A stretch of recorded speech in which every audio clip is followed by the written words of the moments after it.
What if I told you one of the world's most famous airline pilots had never learned to fly a plane? One of America's most respected doctors had never attended medical school, and a university law professor was barely old enough to be a student himself. It sounds like the plot of a Hollywood movie. In fact, Hollywood did make a movie about it. But what's even more unbelievable is that much of it really happened. For nearly 5 years, a teenage runaway fooled banks, airlines, hotels, police officers, and businesses across 26 countries. He cashed millions of dollars in fake checks, flew around the world for free, and stayed one step ahead of the FBI. Then, after finally being caught, something happened that almost nobody saw coming. Instead of spending the rest of his life behind bars, he ended up working alongside the very people who had hunted him. This is the incredible story of Frank Abagnale, the teenager who turned confidence into his greatest weapon. Frank William Abagnale Jr. was born in 1948 in Bronxville, New York, and grew up in a comfortable middle-class family. Unlike many famous criminals, Frank didn't grow up surrounded by violence or poverty. His childhood was, by most accounts, happy. The person he admired most wasn't a movie star or an athlete. It was his father. Frank Sr. owned a small business and had an outgoing personality that seemed to attract people wherever he went. He wasn't rich, but he carried himself with confidence, dressed well, and believed that a person's reputation was one of the most valuable things they could own. Young Frank followed him everywhere. They would have lunch together, visit stores together, and spend hours talking. Years later, Frank would describe his father as the greatest man he had ever known. He once said that every important lesson he learned about dealing with people came from watching his father. Ironically, those lessons would later help him become one of history's greatest con artists. But while Frank admired his father, the family itself was slowly falling apart. Business became more difficult. Financial pressure increased. Arguments at home became more frequent. Eventually, Frank's parents decided to divorce. For most teenagers, divorce is painful. For Frank, it was devastating. He wasn't just losing a stable home. He felt as if he was losing the only life he had ever known. When the divorce was finalized, a judge asked 16-year-old Frank a simple question: which parent do you want to live with? Frank couldn't answer. How could he choose between the two people he loved most? Instead of speaking, he stood up, walked out of the courtroom, and disappeared. That single decision changed the course of his life forever. Now he was alone. No permanent home. Very little money. No high school diploma. No real job opportunities. Today, a teenager might use the internet to search for work or ask for help online. In the early 1960s, none of those options existed. Frank quickly discovered a harsh reality. People weren't eager to hire an underage runaway, so he did something that seemed harmless at first. He lied. He changed the date on his driver's license to make himself appear older. The trick worked. Employers suddenly treated him differently. That small success planted a dangerous idea in his mind. If changing a few numbers could change the way people saw him, what else could he become? Over the following months, Frank paid close attention to something most people never notice. People didn't verify confidence. They assumed it. A man wearing an expensive suit was treated differently from someone wearing old clothes. Someone carrying a briefcase was assumed to be important. A person speaking confidently rarely faced difficult questions. Frank realized something that psychologists now call the authority effect. Human beings naturally trust people who appear successful or powerful. Sometimes appearance matters more than proof. Once he understood that, everything changed. The biggest challenge wasn't forging documents. It was creating an identity people wanted to believe. And no profession inspired more admiration than an airline pilot. Today, airline pilots are respected. But during the 1960s, they were celebrities. Commercial aviation was entering its golden age. Flying was glamorous. Airports were filled with photographers, businessmen, politicians, and movie stars. Among all airlines, one name stood above the rest: Pan American World Airways, better known simply as Pan Am. Pan Am wasn't just an airline. It represented luxury, international travel, and the excitement of a rapidly shrinking world. Its pilots stayed in the finest hotels, traveled across continents, and wore uniforms that immediately commanded respect. Frank looked at those uniforms and saw more than fabric. He saw opportunity. The first problem was obvious. He couldn't fly an airplane. But after thinking about it, he realized something important. He didn't actually need to. Pilots often traveled as passengers when moving between assignments. a practice known as deadheading. As long as someone believed he was a pilot, he could travel almost anywhere for free without ever entering the cockpit. Now, all he needed was the uniform.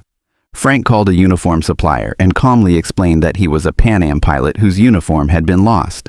The company didn't ask many questions. Soon, a genuine pilot's uniform arrived. It fit perfectly. Standing in front of a mirror, Frank barely recognized himself. Gone was the nervous teenage runaway. Looking back at him was a confident airline captain. But clothes alone weren't enough. He spent hours studying real pilots. He learned aviation vocabulary. He memorized airport procedures. He practiced walking with confidence. He listened carefully to the way experienced pilots spoke. He noticed that they rarely rushed. They didn't over-explain themselves. They expected people to believe them. So Frank did exactly the same. The transformation was astonishing. Airport employees greeted him politely. Hotel workers welcomed him without hesitation. Passengers smiled respectfully as he walked through terminals. Nobody asked the question that mattered most. Can you actually fly an airplane? Because everyone assumed someone else had already checked. Years later, security experts would describe this as one of the biggest weaknesses in human organizations. Responsibility is often assumed rather than verified. If everyone believes someone else has done the checking, nobody checks at all. Frank exploited that weakness again and again. Using forged identification, he began flying around the world through deadheading. One flight became 10. 10 became 50. Soon he was visiting cities most teenagers could only dream about. Paris, Tokyo, Rio de Janeiro, London. He later claimed to have traveled more than 1 million miles before turning 21. Wherever he landed, airlines often paid for luxury hotels because they believed he was a crew member waiting for his next assignment. Imagine being 19 years old, sleeping in 5-star hotels, dining in expensive restaurants, flying first class across the world, all without paying a single dollar. To everyone around him, Frank looked like he was living the perfect life. But appearances can be deceiving. Behind every confident smile was constant fear. Every passport inspection could expose him. Every conversation with a real pilot carried enormous risk. Every hotel check-in might become his last moment of freedom. He later admitted that he rarely slept well. Living a lie meant always expecting someone to knock on the door. Still, he couldn't stop.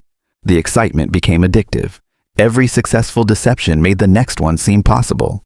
Eventually, free flights weren't enough. Frank wanted money, real money. One afternoon, while studying Pan Am payroll documents, he noticed something. Banks trusted company checks, especially checks issued by major corporations. And they trusted airline pilots even more.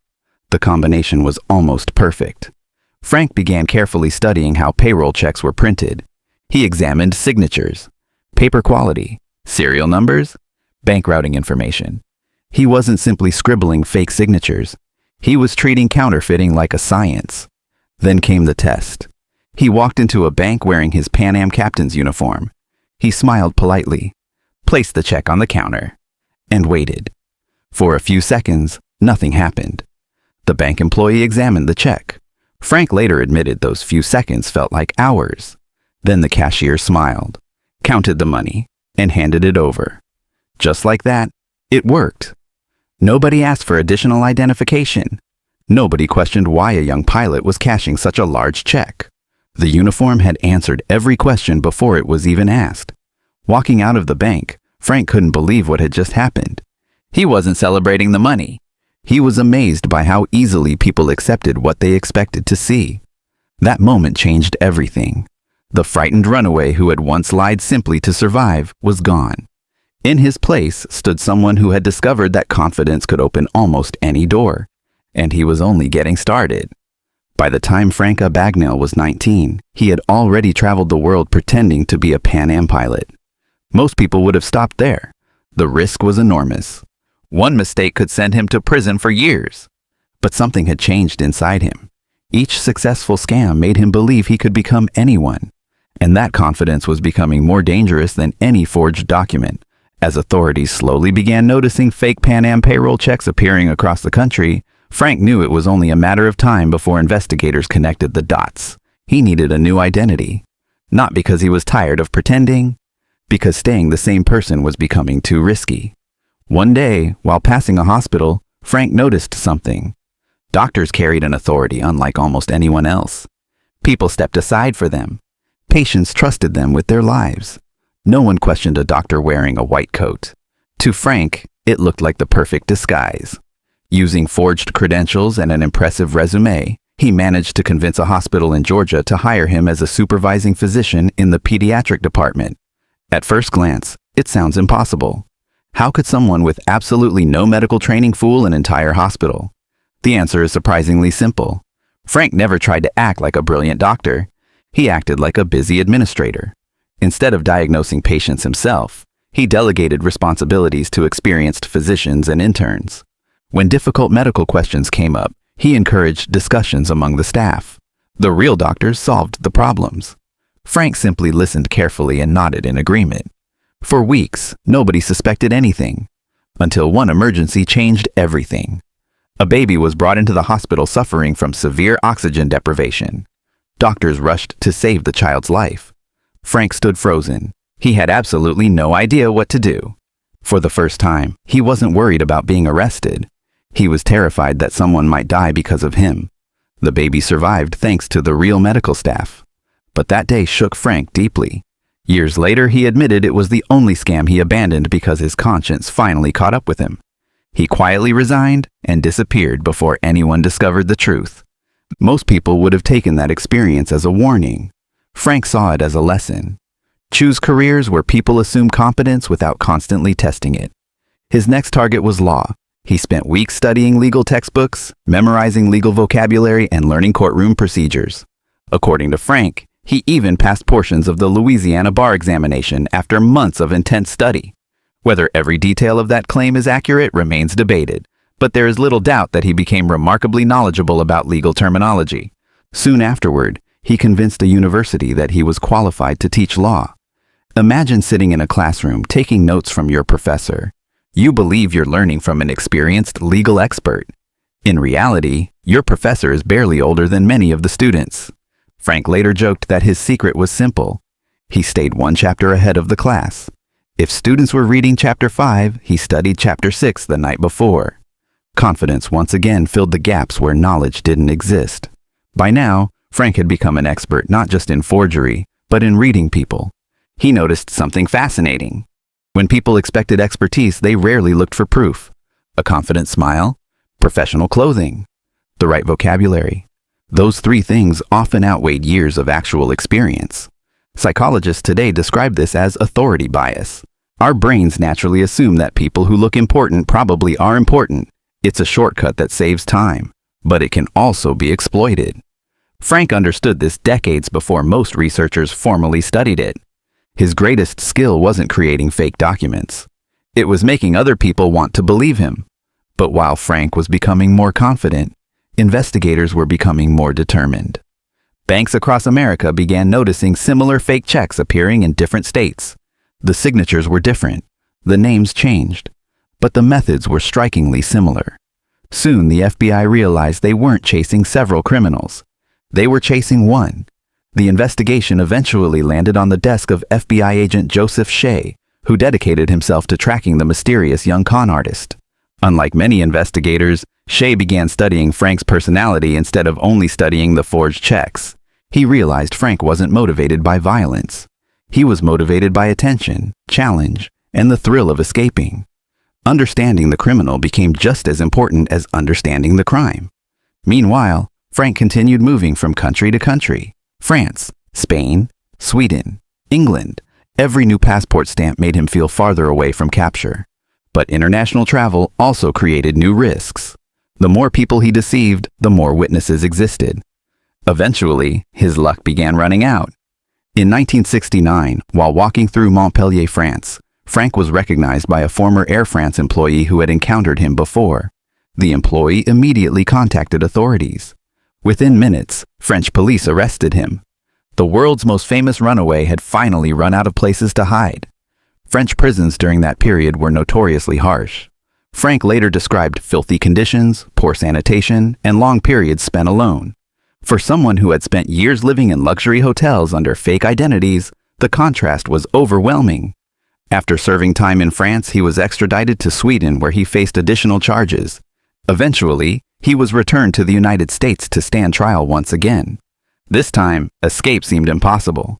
He received a lengthy prison sentence. Most stories would end there. The criminal is caught.